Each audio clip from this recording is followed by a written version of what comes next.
Désobéissance à Dieu, c'est ça le péché. On peut désobéir à Dieu en parole, en pensée, ou bien même en acte.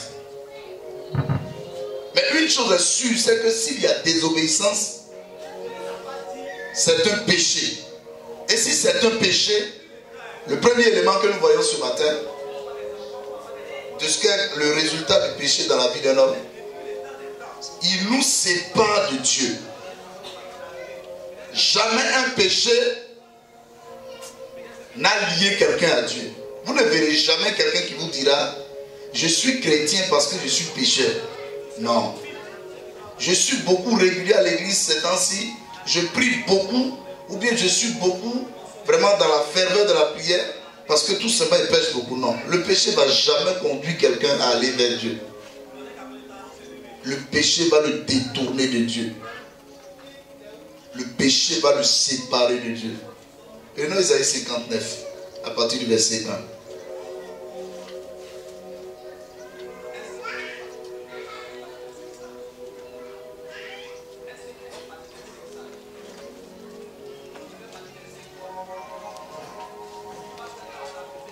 Et la Bible nous dit à Isaïe 59, à partir du verset 1, parlant du péché, qui est la désobéissance à Dieu, qui est manqué à la parole de Dieu. Donc le premier point ce matin, comme résultat de notre vie, est la séparation d'avec Dieu. Isaïe 59, à partir du verset 1, nous dit: non, non, la main de l'Éternel n'est pas trop courte pour sauver. Non, la main de l'Éternel n'est pas trop courte pour sauver, ni son oreille trop dure pour entendre. Non, la main de l'Éternel n'est pas trop courte. N'est-ce pas que souvent quand nous demandons l'intervention de Dieu, nous disons: Seigneur, étends ta main sur ma vie. C'est pas ça? Seigneur, étends ta main sur ma vie. Alors Isaïe 59, le verset 1 répond ce matin pour dire: non, lorsque tu demandes souvent que l'Éternel étende sa main sur ta vie et que tu ne vois pas sa main, ce n'est pas parce que sa main est trop courte pour être étendue sur ta vie. Ce n'est pas parce que sa main est trop courte pour être relâchée sur ta vie. Mais, on continue au verset 2. Mais, l'explication du premier verset: ce sont vos crimes. Je ne suis pas exempté. Ce sont nos crimes. Nos crimes, je dis toujours. Tous ceux qui se mettent sur la chaise ici, on ne parle pas de vous, on parle de nous. Nous, tous ici, rassemblés. Vous savez, quand on parle d'un péché, quelqu'un te dit: oh, mais pourquoi on frappe? Ça veut dire qu'il se sent directement indexé. Ça veut dire qu'il faut changer. Est-ce que tu comprends? Quand on parle d'un truc et puis ça te fait mal, ça veut dire qu'il y a quelque chose qui doit changer quelque part dans ta vie. Sinon, normalement, quelqu'un dit: nous, nos crimes. Moi, je ne suis pas un criminel. Donc, je me sens aucunement indexé, concerné. Donc, quand il dit non, et que je m'associe à nous tous, à vous, c'est pas pour autant que je suis concerné. Mais comme je ne me sens pas concerné, j'ai perdu nos mentions, nos temps. Et puis, ça ne me dit rien parce que je ne suis pas concerné. Mais celui à qui ça fait du mal, celui que ça brûle, celle que ça brûle, c'est celui ou celle qui est certainement dedans. Donc ça fait mal. C'est comme un couteau, on met dans la plaie comme ça. Alléluia. La Bible dit: mais ce sont nos crimes qui mettent une séparation. Que quelqu'un me dise séparation. Entre votre Dieu, pour ne pas dire entre notre Dieu. Ce sont nos péchés. De façon claire maintenant, péché. Parce que crime là, quelqu'un peut dire crime. Il y a des crimes qui sont obligatoires. Mais ce jour-là, il devait avorter, Seigneur. Ce jour-là, il devait faire ça. Toi aussi. S'il ne prenait pas l'argent, on aurait dit que je n'ai pas pris, on avait associé aux choses dans tous les cas. Donc, crime là, bon, moi, je ne sais pas ce qu'on a. Il y a un crime économique, mon frère. Le fait de voler, c'est un crime économique. Est-ce que tu m'entends? Corruption, là, c'est un crime. Est-ce que tu comprends? Donc, tu pas savoir le sens du crime. Crime, ça veut dire quoi? Maintenant, il te dit clairement ce que le crime qui est dans ton cœur, qui sonne comme un péché là. C'est un péché. Un crime est un péché. Jamais un crime ne sera bon, acclamé. Voilà pourquoi toutes les personnes qui se retrouvent dans une rébellion pour tuer leurs semblables sont agents du malin. Ils ne peuvent jamais travailler avec Dieu dans ce sens. L'armée fait son travail, qui est d'attraper un braqueur, attraper un voleur. Mais quand toi, un individu qui n'a pas prêté serment, qui n'a pas été formé pour ça, qui n'a pas été appelé pour ça, tu le fais, tu es un criminel. Il dit quoi? Ce sont nos péchés qui nous cachent sa face et l'empêchent de nous écouter. Comment on reprend le verset 2? Il dit, mais ce sont nos crimes qui mettent une séparation entre nous et notre Dieu. Ce sont nos péchés qui nous cachent sa face et l'empêchent de nous écouter. Dis à ton âme, le péché me sépare de Dieu. Dis à ton âme, le péché me sépare de Dieu. Bien aimé, je ne sais pas ce que tu ne comprends pas dans ta vie. Où tu dis non, je n'arrive pas à contrôler ma vie, maîtriser ma vie. Les choses arrivent dans ma vie par hasard. Les choses, les conséquences des choses me frappent, sans que je n'ai la possibilité de les arrêter. Sans que je n'ai le pouvoir de les arrêter. Je crie, mais j'ai comme l'impression que personne ne m'entend. Bien. La réponse est donnée ce matin. Si jamais dans ta vie, tu élèves la voix vers qui? Le Créateur. Et qu'il n'y a pas de réponse de la part de ce Créateur. Et que tu sens, après avoir persisté, insisté, qu'il y a comme un mur de séparation entre toi et ce Créateur, c'est que tu es dans un péché.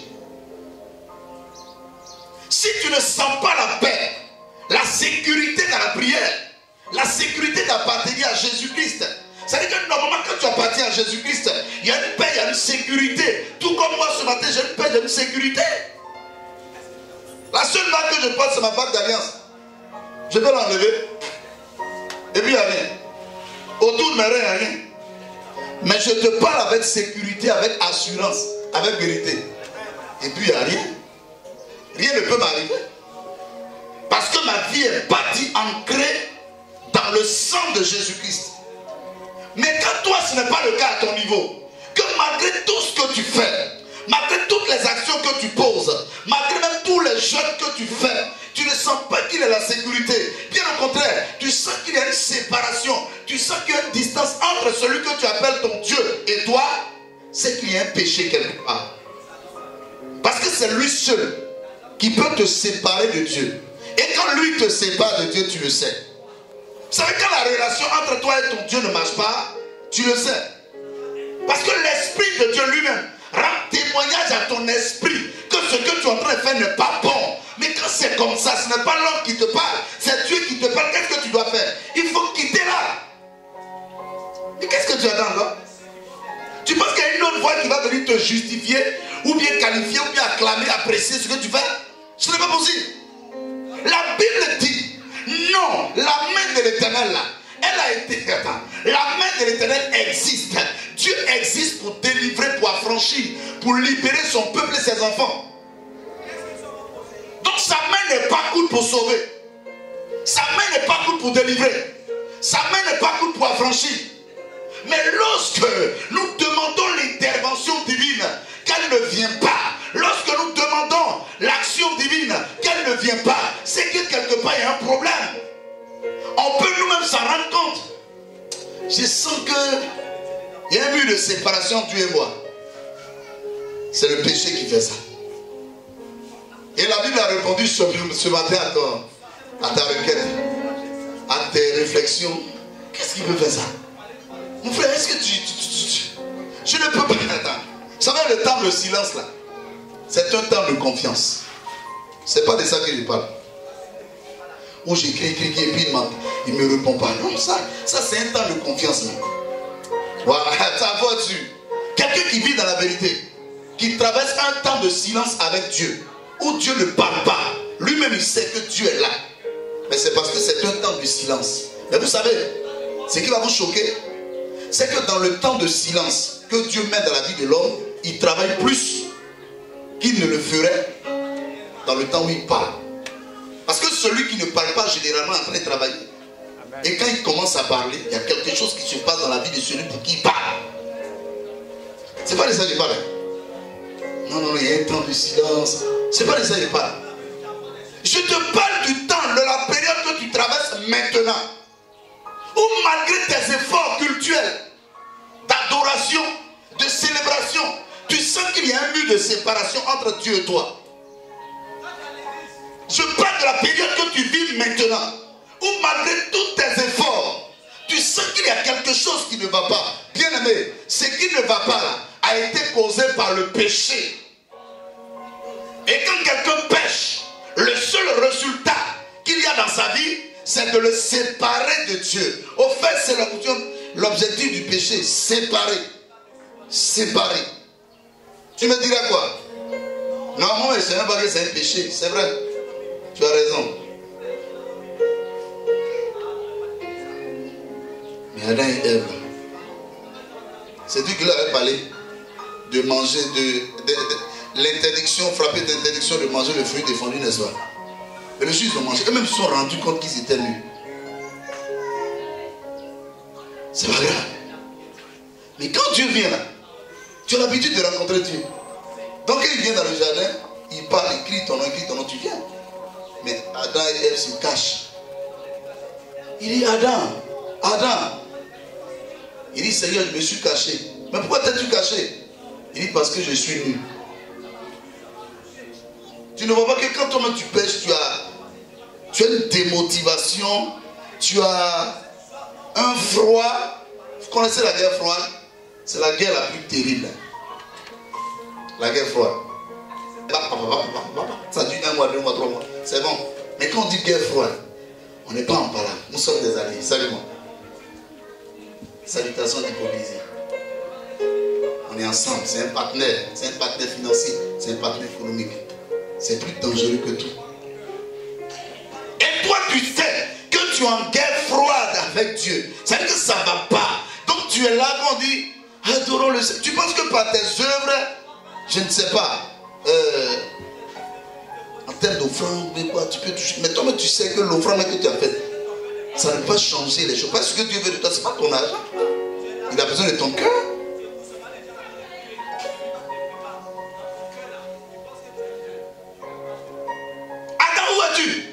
Il dit, on t'a entendu parler, nous sommes rendus compte que nous sommes nus. Qui vous a dit que vous êtes nus? Bien aimé, qui t'a dit que tu as péché? Mais toi-même tu le sais.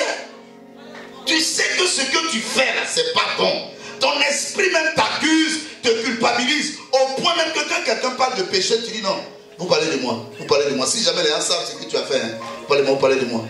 Mais quand les gens ne savent pas ce que tu as fait, que Dieu seul sait. Quand on parle de quelque chose, ils sont revenus encore à l'être là. Et ce matin, je suis en train de parler. Tu t'incommodes ici. C'est-à-dire que. On va finir culte là. Parce que lui, il n'aime pas la présence de Dieu. Il n'aime pas la vérité. Le péché.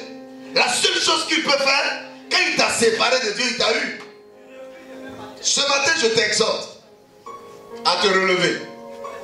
Parce que le péché dans lequel tu vis n'est pas bon pour toi. Je ne t'expliquerai pas le péché. Tu sais. Adam et Ève vont manger une pomme. Une pomme. Eux, ils ont reconnu qu'ils ont péché. Mais toi, tu as mangé quoi? Non, tu sais. Non, tata. Moi, je ne t'expliquerai pas masturbation. Elle va voler, mentir, parler n'importe comment. Passer. Moi, je ne te dirai pas ça. Mais toi-même, tu sais. Et pendant que je parle, le Saint-Esprit est en train de te parler. Lui ne t'accuse pas. Mais il t'emmène à la repentance. Si seulement tu entends sa voix, obéis simplement. La deuxième chose que le péché fait, quel est le résultat du péché dans la vie d'un homme? Il nous rend coupables.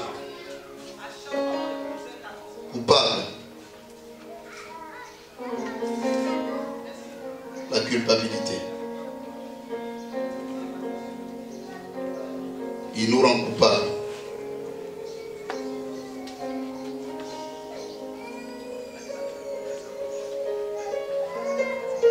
En Somme, le chapitre 38, le verset 5, la Bible dit: car mes iniquités s'élèvent au-dessus de ma tête, comme un lourd fardeau. Elles sont trop pesantes pour moi. Somme 38, le verset 5. Car mes iniquités s'élèvent au-dessus de ma tête, comme un lourd fardeau.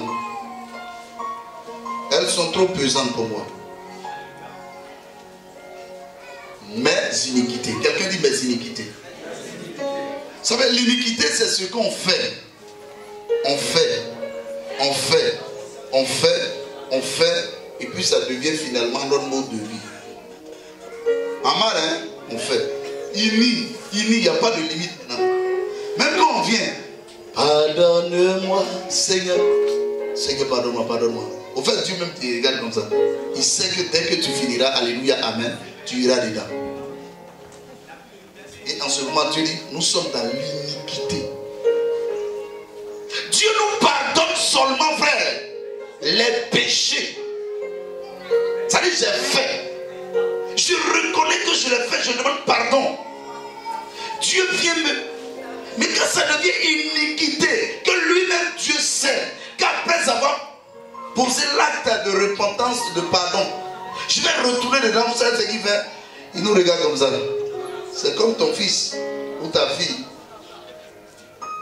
qui commence à se rebeller. Tu le frappes, et puis ce jour-là, tu l'as frappé. Ouais, c'est là, tu ne te frappes plus. Hein. Moi, je te frappe. Je te regarde seulement. Et puis, il fait la même bêtise encore. Puis, il dit, papa, pardon. Papa, tu sais, je ne vais plus recommencer. En fait, pour lui, il t'amadou. Dis à ton voisin, on n'amadou pas Dieu. Amadou veut dire blaguer. On ne blague pas Dieu. On ne blague pas Dieu. On ne blague pas Dieu. Il faut dire à celui de gauche, droite, on ne blague pas Dieu.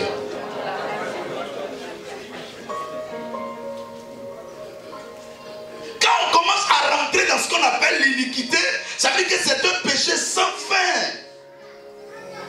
Et qu'est-ce que la Bible dit? C'est David qui parle.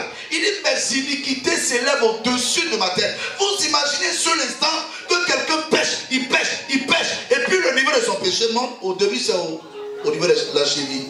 Après, le genou, la hanche, l'épaule, ici. Et puis au-dessus de ma tête. Ce n'est plus péché. On appelle ça iniquité. Vous savez, le péché là, j'ai fait, Seigneur, pardonne-moi. Mais quand je suis dedans, quand je persévère dedans, quand je n'aime pas qu'on parle de ça, quand je n'aime pas, attends, je veux qu'on caresse ça, bien au contraire. Je n'aime pas qu'on aborde les sujets de l'homosexualité, alors qu'il y a l'homosexualité. Attends, non, on n'est pas. Pourquoi on ne doit pas en parler? Parce que ça blesse, ça choque. Quand on parle de ça, le sang coule. La vérité rougit les yeux. C'est la seule chose, on ne peut pas primer dans et quelqu'un dit lacrymogène. Pourquoi? Parce que c'est la vérité. Quelqu'un dit la vérité. Et David dit quoi? Ce que je fais est monté jusque au-dessus de ma tête. Ça ne suffit pas encore. Dis à ton voisin, ça ne suffit pas. Et il dit comme un loup. Donc vous savez, il y a des choses, il y a des bagages qui peuvent nous dépasser la tête, mais qui ne sont pas forcément lourds. Qu'est-ce que vous savez? Voilà, ça peut dépasser. Vous savez, il y a des bonbons qui sont comme coton. Papa ou bien voilà. Ou bien même bon maïs. Ouais, bon maïs. On peut prendre 2 kilos de ça, remplir. Il y a dit 2 kilos. Ça va remplir un sachet comme ça. Mais ça peut dépasser ma tête. Mais cependant, c'est pas lourd. Mais David dit, lui, son péché là, c'est lourd. C'est comme un lourd fardeau. Vous savez, fardeau même déjà, il est lourd. Il est encore lourd, il est lourd, il est lourd. Bien aimé, le péché ne peut pas te permettre d'être léger. Le péché t'en met toujours à être lourd. Lourd. L'assoupissement, la mort spirituelle, la culpabilité. Prenons la Bible dans le livre de Apocalypse, le verset 12. Apocalypse, le chapitre 12, j'allais dire, le verset 10. La Bible dit: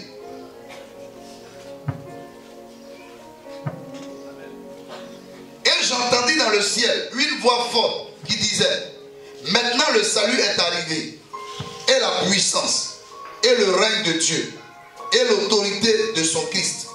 Car il a été précipité, l'accusateur de nos frères, celui qui les accusait devant Dieu, pour ne pas dire devant notre Dieu, jour et nuit. Écoute, bien-aimé dans le Seigneur, si ta vie doit permettre à Satan de t'accuser, si ta vie doit permettre à Satan de t'accuser, cela veut dire qu'il y a des failles dans ta vie. Tu ne peux jamais triompher de tes ennemis. La Bible dit que le nom de Satan, c'est l'accusateur. Vous savez ce qu'on appelle l'accusateur? C'est celui qui cherche tes fautes, c'est celui qui cherche tes erreurs, c'est celui qui cherche tes manquements pour te culpabiliser dessus, pour t'accuser dessus. Pendant que Jésus-Christ, lui, veut laver. Si tu le reçois ce matin, il va venir laver toute ta culpabilité. Il va effacer ça. De sorte que quand on te regarde, on voit Jean-Philippe, on voit Blaise. On dit, mais c'est un homme parfait. Mais Satan dit, non, attends, tu sais ce qu'il veut. Et quand il a fini sur toi, il dit, non, son papa, c'est quelqu'un. Quand il dit, sa maman, est-ce que tu sais ce que sa maman fait? On peut même venir sur tes frères, ils portent le même nom, ils ont le même sang. C'est lui l'accusateur. Ne permets pas à l'accusateur de t'accuser. Ne lui donne pas l'opportunité de t'accuser. Parce que si lui il t'accuse, qu'est-ce que tu vas gagner sur la terre? Tout ce que tu vas avoir, ça sera échec. Parce que lui il veut te faire échouer déjà. Mais tu lui permets de t'accuser. Parce que tu as ouvert des portes dans ta vie. Écoute, si tu m'entends ce matin, dépêche-toi de fermer toutes ces portes. Dis Amen bien. Amen. Dépêche-toi de fermer toutes ces portes qui ont été ouvertes par le péché dans ta vie. Il permet à Satan. Il n'y a que le péché seul qui puisse permettre à Satan de t'accuser.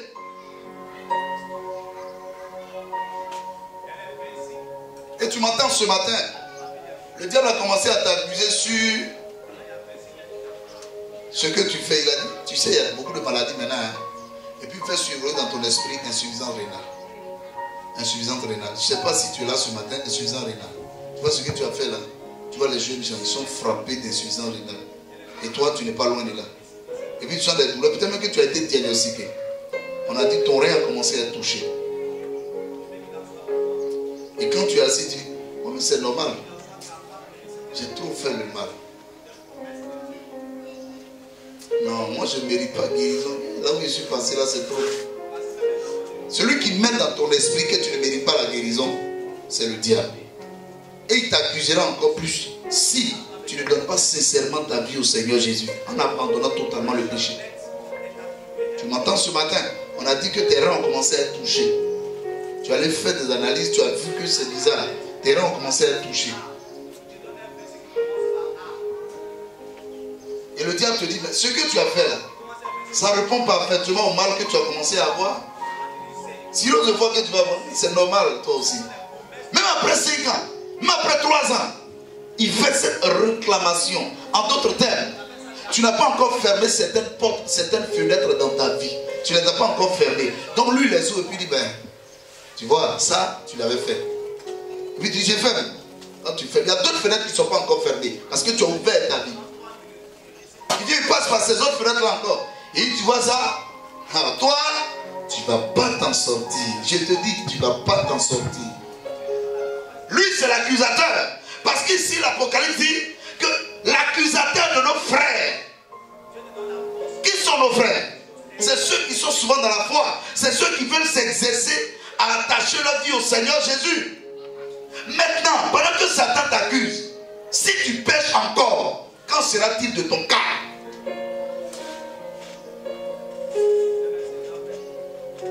Jésus veut te donner la liberté. Il veut effacer l'accusation de Satan sur ta vie. Alors si tu es là ce matin que tu m'entends, c'est le Seigneur qui te parle. Parce que l'objectif du diable, c'est de t'accuser. Et quand l'accusation est prouvée, la culpabilité est prouvée, détruisons-le. Tu sais, aux États-Unis, après un crime, quand l'accusation est prouvée, la culpabilité est prouvée, pour un crime, dans certains États des États-Unis, on dit allez, chaise électrique, ou bien pendaison, ou bien la piqûre. Tu vois, c'est prouvé. Mais tu es en train de t'accuser aujourd'hui. Si tu ne fais rien, c'est la culpabilité va avoir le dessus sur ta vie. Et un matin, tu disparaîtras.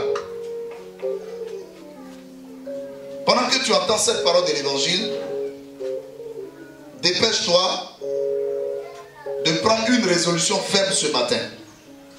De ne pas permettre à Satan de continuer à t'accuser. Parce que tu es trop important et trop précieux devant Dieu. Quelqu'un dit je le suis. Tu es trop précieux devant Dieu. Quelqu'un dit je le suis. L'accusateur de nos frères. Et ce même accusateur t'accuse aussi.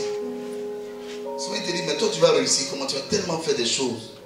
Oh, la Bible dit que je ne me souviendrai plus de tes péchés. Mais si tu ouvres des brèches dans ta vie, tu vas voir que l'accusation sera encore forte. C'est ce qui a été fait à Job. À la fin de la vie de Job, voyez ce que le Seigneur a demandé à Job de faire. Parce que le diable a accusé, il lui a dit, il a dit à Dieu que parce que tu lui as donné l'argent, les maisons, les enfants, tous les biens, que Job t'adore. Et quand il a tout pris, et même la santé, il lui a dit, c'est parce qu'il a la santé qu'il t'adore. Et quand la santé de Job a été attaquée, et que le diable s'est rendu compte que Job n'avait pas péché, la Bible dit que c'est sa femme maintenant. Quand sa femme va l'attaquer aussi, la Bible dit que Job, malgré tout ça, resta sans péché. C'est ce que Dieu va lui dire. À la fin, ses amis qui sont venus l'accuser là, dit non, tu ne peux pas te justifier alors que tu es dans le péché. Dieu va dire à Job de prier pour ses amis. Vous savez que quelque part dans la vie de Job, quand tu lis son livre, en Job, le chapitre 1, la Bible dit que quand ses enfants allaient en week-end, qu'ils revenaient, Job dit de peur que mes enfants aient péché contre l'Éternel, il les sanctifiait, il les purifiait. Il dit de peur qu'ils aient péché contre l'Éternel.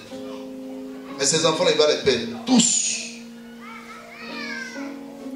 Mais à la fin de la vie, à la fin de la souffrance de Job, c'est Dieu qui demande à Job de prier pour ses amis. Quelqu'un a dit, Job n'avait jamais eu le temps de prier pour les autres. Il priait seulement pour les miens, pour les siens. Il priait pour ceux qui étaient sortis de son sein, de ses entrailles, ses enfants, ses enfants, ses enfants. Donc c'est tellement l'accusation du diable. Tu es trop porté sur toi-même. Donc en levant ça, on va voir. Maintenant pour se relever, Dieu lui dit prie pour les autres. Tu vois, il y a un péché que le diable brandit devant Dieu. Il y a un péché que le diable brandit devant toi. Et quand ce péché est brandi, toi-même tu ne peux pas dire quelque chose. Hein. Tu ne peux rien dire. Tu ne peux même pas contester. Dire, ça c'est moi.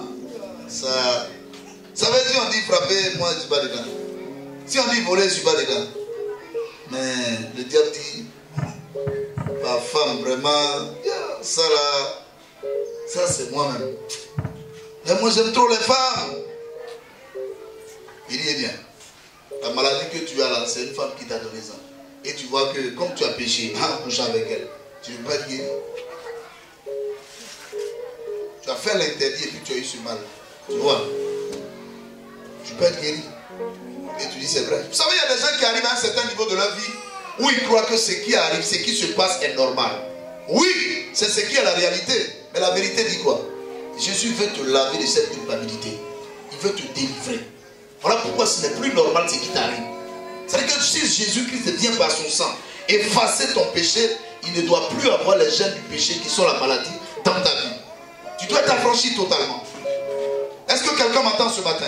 Amen. La quatrième chose, qui est la dernière, que le péché fait dans la vie des hommes,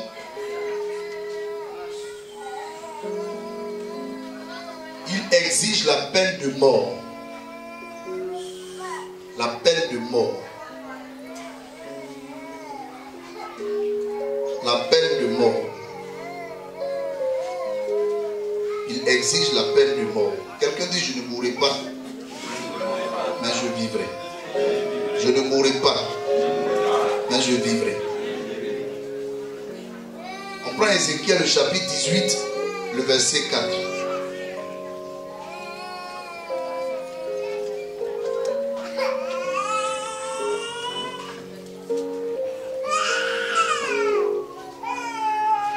La Bible dit à Ézéchiel, le chapitre 18, le verset 4, juste après Jérémie, lamentation de Jérémie. On lit, voici, toutes les âmes sont à moi. Ça, c'est l'Éternel qui parle. Hein. Il parle par la bouche de son serviteur Ézéchiel. Il dit, voici, toutes les âmes sont à moi. L'âme du Fils, et il cite les âmes maintenant qui lui appartiennent. L'âme, corps, âme, esprit, corps, âme, esprit. Esprit, âme et corps. Hein? Il dit, voici, toutes les âmes sont à moi. L'âme du Fils, comme l'âme du Père. L'une et l'autre sont à moi. Maintenant, par-dessus tout, il dit, l'âme qui pêche, c'est celle qui mourra. Je ne sais pas depuis combien de temps tu es exhorté sur le fait que tu dois sortir de cette vie. Tu dois arrêter ce que tu fais. Mais bien aimé dans le Seigneur, la Bible dit, si seulement tu crois que ce que nous lisons maintenant, selon le livre d'Ézéchiel, comme tous les autres livres que nous lisons dans la Bible, sont inspirés de Dieu, la Bible dit, l'âme qui pêche est celle qui mourra. Quelle que soit la famille à laquelle elle appartient, quelle que soit l'église à laquelle elle appartient, quel que soit le pasteur de qui elle est fidèle, l'âme qui pêche est celle qui mourra. Ça c'est sans objection, ça c'est sans controverse, ça c'est sans, j'allais dire, explication. Pourquoi non, je ne comprends pas pourquoi l'âme qui pêche, mais l'âme qui appartient à l'église, la mission Christ, qu'on ne doit pas mourir. Mais tu sais, l'âme peut pécher, mais écoute, par la sanctification, la prière du pasteur, l'âme devait être sauvée. Il dit, ça c'est sans explication. L'âme qui pêche est celle qui mourra. Alors je vais te dire ce matin, toi qui m'entends, si tu es dans un péché, garde-toi vite, dépêche-toi vite de sortir de ce péché. Car la Bible dit, l'âme qui pêche est celle qui va mourir. Est-ce que tu veux mourir? Alors quitte ce péché. Quitte ce péché.